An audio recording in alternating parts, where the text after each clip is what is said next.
kita, baik itu media online, media cetak, maupun media-media lainnya. Jadi hari ini menanggapi yang sedang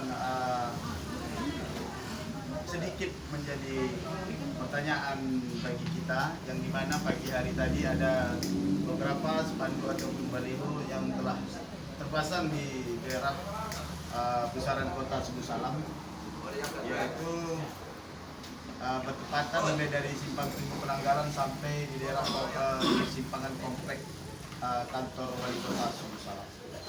Jadi mengapa hari ini saya duduk di sini? Karena ada beberapa rekan kita media yang ingin meminta tanggapan kita tentang hal ini. Baik, saya salah satu yang ikut serta memantau kegiatan di panitia pengadaan barang jasa yang biasa disebut dengan Pokja, ataupun sebuah instansi yang bersifatnya yang mengadakan proses tender.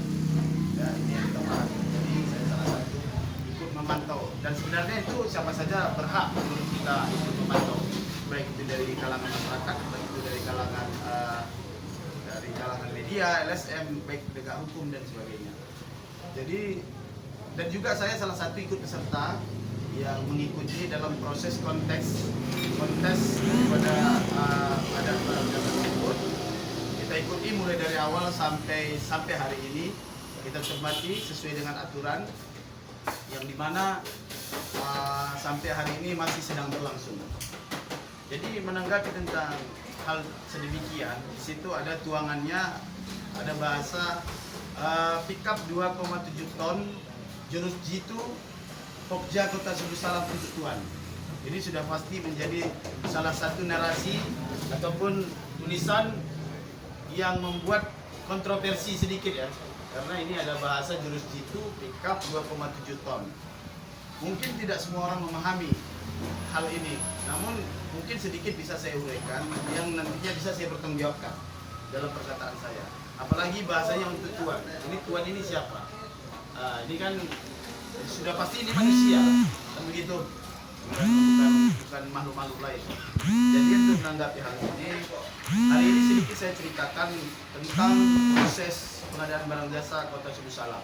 Pertama, perlu kita pahami adalah pengadaan barang jasa ini bersumber dana dari dana negara, baik itu dari APBK, Otsus, APBD, ataupun APBN, yang telah dijadikan sebuah proyek ataupun pembangunan infrastruktur dan lain-lain oleh pemerintah setempat, yaitu kita di sini Kota Suku Salam, melalui hasil daripada perencanaan yang telah dilakukan oleh pemerintah sesuai dengan peraturan.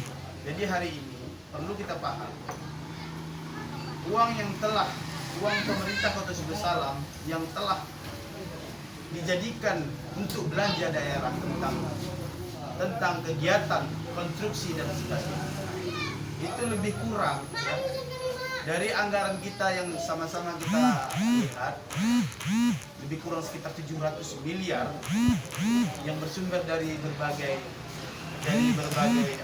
aliran pendapatan. Itu lebih kurang hampir sekitar 30% dibelanjakan dalam pengadaan barang dan jasa, baik itu dalam segi pembangunan infrastruktur jalan, baik itu dalam pembangunan infrastruktur bangunan,